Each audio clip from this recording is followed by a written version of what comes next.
Today's video is sponsored by our friends over at Temu. Have you guys ever been working on a project, gone over to your toolbox and found just a complete mess like this? I don't know what Allen wrenches went where and what Allen sockets I've got. Friends over at Temu reached out and they were like, dude, we have got to get you dialed with our work kit. This is the 32-piece master hex bit socket set. This has got all of your hex Allen sockets, metric and standard. Let's go ahead and open this thing up and check it out. So right off the rip here, out of the box, guys, really nice plastic case to keep everything organized, unlike what that you saw in my toolbox. Check that out. Let's get these all lined back up. Really nice 32-piece kit. I really like that I've got somewhere now to keep all my Allen sockets. Let's grab one of these out of here, find the right size that we're looking for, and give it a try. So I'm pretty sure my valve cover bolts are 6mm. So we're gonna grab the 1/4" drive, 6mm. Drop that in there. Oh yeah, look at that. Exactly what I needed, guys, to get that bolt out. So what a breath of fresh air it's gonna be to have this master hex bit socket set all the way up to 19mm and 3/4". That's friggin' awesome. And that's 1/2" drive. So we're going from 1/4" drive to 3/8 to 1/2" in this set. It is gonna be so much nicer than having to dig through my Allen sockets like this. Is this the right one? Or is that the right one? Or is it this one, or this one, or this one? Ugh. So huge shout out to our friends over at Temu for sponsoring today's video and hooking us up with these tools. Let's get back, guys. So this is what happens when you think you can build Honda harnesses. And it actually doesn't look too bad right here. They used a lot of harness tape. Left the junction connectors that I always delete, and then tied it all into one of these Amazon fuse boxes that always melt, and nothing works. So we're gonna cut this thing open, guys, and get this car running for this dude. Dangerous. You have a Phillips screwdriver in your truck? Here's another thing. PGE ECU with a big plug in the back, which will not work. Will not activate VTEC. So I don't know, I'm gonna have to open this thing up and see what he did inside, but SSK Clown Killer. He said it was a different tune, so it was gonna be a little faster. I don't know if you guys know this or not, but you cannot tune these ECUs. I don't care who you are or what you say. This is an untunable ECU. All right, guys, starting to cut this harness open, and harness tape and butt connectors. Score for the win. There's butt connectors all throughout this thing. Check that out on the E plug or A plug. Come on, guys, we can do better than this. All right, guys, further investigation. Pulled some of this harness tape out, and check this out. The old twist and tape. No solder. No nothing. So we're gonna get down to the bottom of this thing before you know it. All right, guys, so I dug into it, and just as I thought, I went ahead and stripped this back. He was only supplying power to half the motor. The coil packs had power, and maybe the IAC valve, and so there was no power on the injectors and no power going to the ECU, because there's a plug in this harness, and that when you cut it, there's two wires tied together, and you have to pull them back and solder them back together to provide power into the rest of the harness. This guy was sold a harness that said it came out of a running car. That's impossible. There's no way this thing ever ran that way. So we're gonna get it cleaned up and fixed up here and figure out where to go from here. All right, guys, well, we went ahead and we yanked it out, and it's gonna go up on the bench. I'm gonna go through it and fix it right, add my relays to it, and then try to source this guy an ECU. I'm gonna run back into the shop and see what I got back there, but yeah, we're gonna get him fixed up and fixed up right. Hey, what's up, guys? Welcome back to the channel once again. As you saw from that little clip right there in the beginning, we've got a J-Series harness to address today. I know I've done a couple videos on these already, but this one is, well, you guys saw from the clips. I'm gonna show you a little bit more in depth of what we're working with here. Check it out.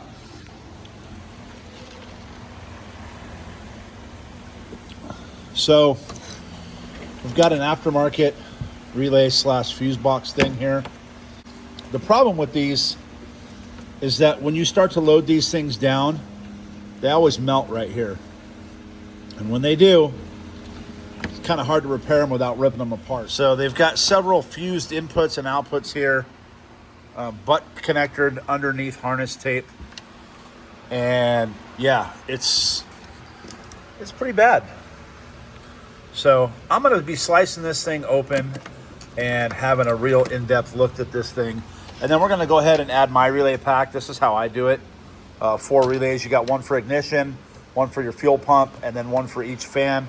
Pretty simple and basic, and triggered very easily and very easy to wire up. So we're gonna jump into this thing, guys, and I'll bring you along with me as I get into some of the carnage of this harness. Holy moly. So one of the first big things I'm seeing already right off the rip is that Honda harnesses are negative trigger, right? So, or Honda stuff is negative trigger. For the fans and for the fuel pump, it sends a negative trigger to activate the relays. So you'll get a negative pulse out of the ECU for the fuel pump, and you'll get a negative off the fan switch for the fans. Well, here's the fuel pump wire inlet. I'm just gonna dig into here and hopefully you guys can see this. So it's connected to the ground output from the fan switch, and it's tying in to that white wire right there, which in this relay box is power in, and then the negative is jumped. You guys see it jump there, then it jumps to every relay, jumps to that one. So what it is this relay box is set up for positive triggered relays. So you send a 12-volt source in to trigger the relay. This black wire here, as you guys can see, let me dig in a little bit further there. It starts right there, and then look, it jumps to all the relays, and then it goes out to this black wire right here, which is tied to the harness ground. So you're grounding one side of these relays, so the only way to trigger them is via a positive trigger. So this is a negative trigger in, and so is this for the fan and the fuel pump. So the fuel pump and the fans in this harness never would have worked. I like I said earlier, the guy said that he bought this from a guy in the Palm Springs area that made it and said it came off of a running car. 2 reasons why I know that this never came off a running car. It's way too clean. Not one speck of sand under the tape at all. And trust me, guys, you guys know as well as I do, my glamorous people, sand gets everywhere. Gets inside harnesses. This thing was never ran before. And the reason it was never ran before, and we know it, is because there's no way it ever would have started.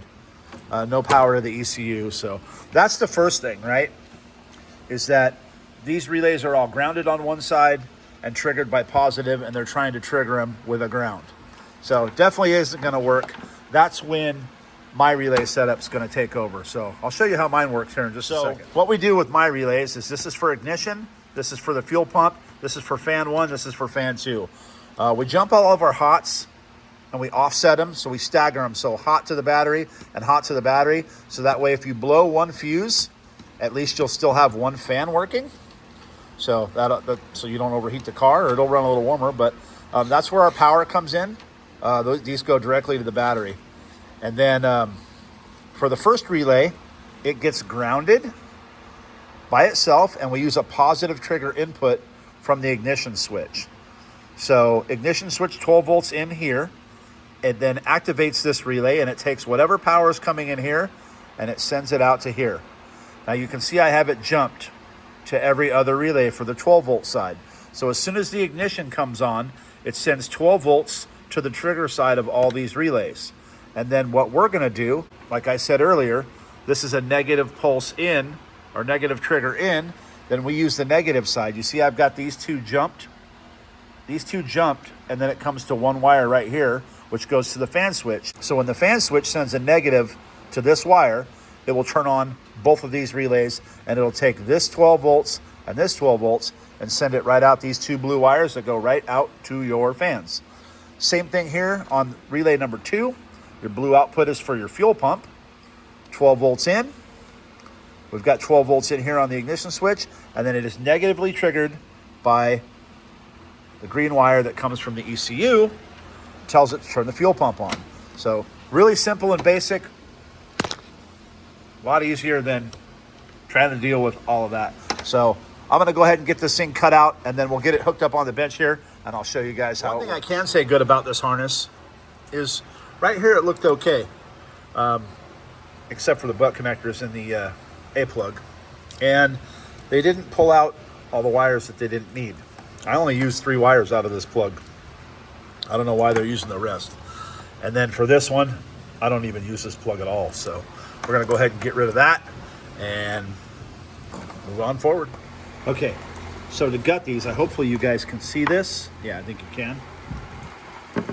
So to remove what you don't want out of these plugs, you're gonna go underneath and you're gonna pop this white retainer up. Once it's up and unlocked, got my little pick here. We're gonna just push in here and undo the retainer and then pull the wire out that we're not using. We're gonna do that to every single one that we're not gonna use.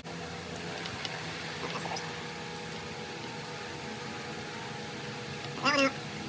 Keep get this first one out. There we go. Oh, push down on it.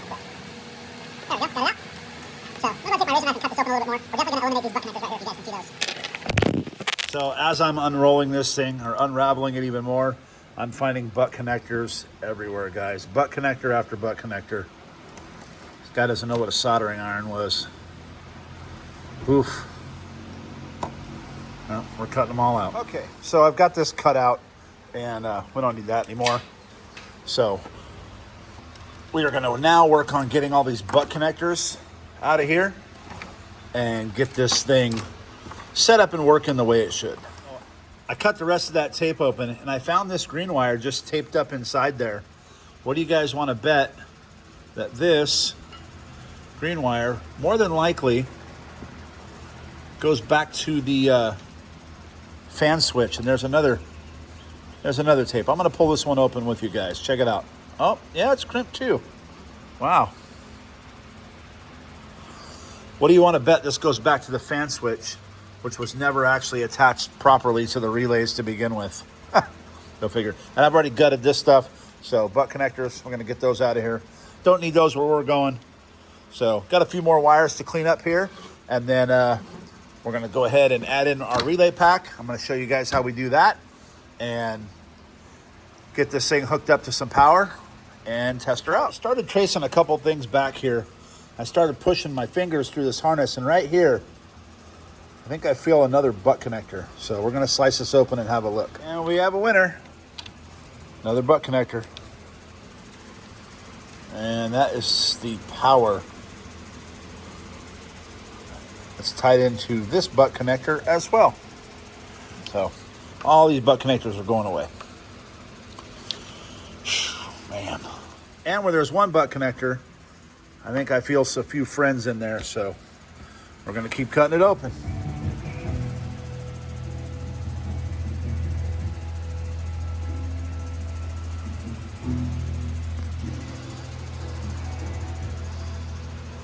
All right, guys, well, I took a little bit longer, and as you can see, this area is way more cleaned up.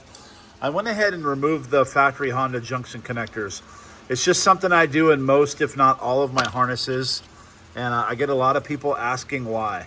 And I'll tell you, these things stay open to the elements unless you like silicone them and tape them shut, right? So our cars, you know, being sand cars, they're outside all the time. If we're out in Glamis and it tends to start raining a little bit, not everyone has a car cover, not everyone has a trailer to rush their car, you know, back into the trailer. Sometimes our cars just sit out in the rain. It's what happens. And then that's an intrusion point for water to get in here and start corroding this stuff.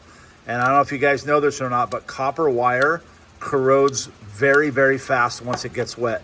So what happens is this plug will fill with water, the corrosion will start, and then it'll start back tracing through the wire. It starts just spreading and spreading and spreading. I've had a bunch of harnesses that were left outside that I bought for a long time at a junkyard, and they were full of water, and I had to replace big sections where the junction connectors were because they were so corroded. I also found a bunch of corrosion in Razzle Dazzle in her junction connectors as well, and into the harness. So that's actually why we're going to be putting a fuel tech and a different harness on that car. But yeah, guys, I just about got this thing cleaned up. I'm going to add the relays here in just a few minutes, and I will bring you guys in while I'm adding the relays. That way you can see how it's done. The first one we're going to hook up is right here, and it's A15. A15 goes to the fuel pump relay. That's this wire right here. Now remember, I told you guys all my relays are triggered just like Honda.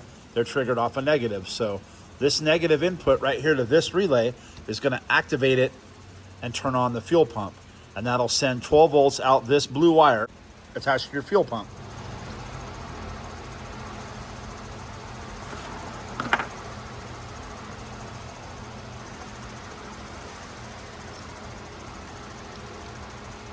Go ahead and size it up, about right there.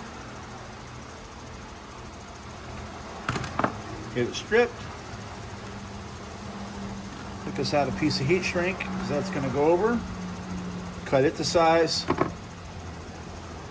Throw her over the wire. And then, guys, my soldering is all about technique, so I tin the wires first. I'll heat it up, put solder on both ends. Get that tilted up so you guys can see it. I'll go ahead and tin that up. Got both sides. Put them both together. Heat them up. They cool. Oop, not yet.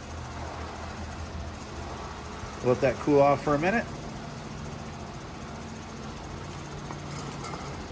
She's soldered.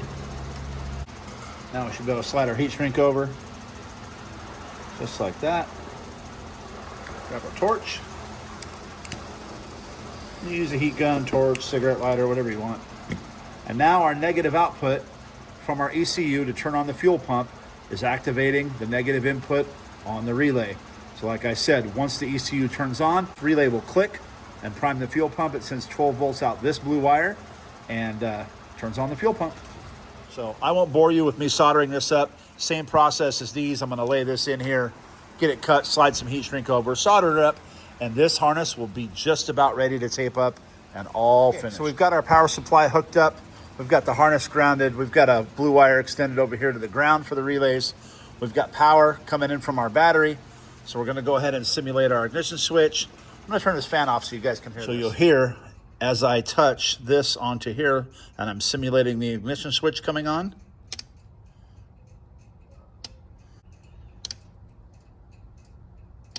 So what you're hearing is the fuel pump relay priming. So this is working as it should. Now I'll hook up a test light and show you guys how it works. We'll do that one more time. Fuel pump on. Now the system's primed and it's off. So as soon as the car starts, that light would come back on, simulating your fuel pump on. Now what I've done here is made a little jumper, and I'm gonna jump across the fan switch. Like I told you, it's green and black. Black goes to ground, green goes to the relays. So as soon as I jump across this, the test light should light. Okay, we had to reset our power supply. But like I said, everything's hooked up. Just so this will be simulating your fan. Engine warms up. Relays come on. Fans are on. Comes back down to temperature. Breaks the connection. Fans turn off. That's how I do my relays, guys. All that's left now is to clean all this up. Tape this harness back up, and yeah, guys, that's pretty much it. We've got the alternator light, the oil light, which most of us don't use anymore. If you have a car that you're converting from Volkswagen, then these will come in handy. We've got our constant power for ECU memory. Not needed, but it is recommended, so that way if you do get a code stored, you can use the OBD scanner to find it. And then this is the output for your tack wire. So these 4 wires will come out here. Normally I'll label the top of the ECU saying where all these wires go. In this particular instance, this customer already has an ECU and he's got it with him. So I'm just gonna give him a piece of paper written down that tells him where everything goes. But all of my relays are the same across. I always do them this way. This is ignition, fuel pump, fan 1, fan 2. Always the same. From the left to the right. It's the same way CBM sets up their harnesses and their relay packs, and a lot of the other buggy builders that make harnesses. It's always ignition, fuel pump, fan, fan. There it is, guys, all finished back up. For the record, I do not like doing this to harnesses with tape. I usually put the factory loom back over them. Unfortunately, this harness didn't have it, and I don't have any laying around, so the customer can always throw some loom on here once he puts it in the car. Not a big deal, but we've gone from this mess to that. Super simple. It's the way I like to keep things when it comes to sand cars. Any car, really. It makes it a lot easier to troubleshoot. You just do everything standard, do it all the same way, and shouldn't have any problems. So, all done, guys. Be another happy customer. So, guys, that's a wrap on today's video. As always, thank you so much for watching. Make sure you give us a like and a subscribe. And if you want to support our channel, go to theduneaddict.com. Grab yourself some merch. We're blowing everything out off the website, 30% right now. That's theduneaddict.com. Thank you guys so much for watching.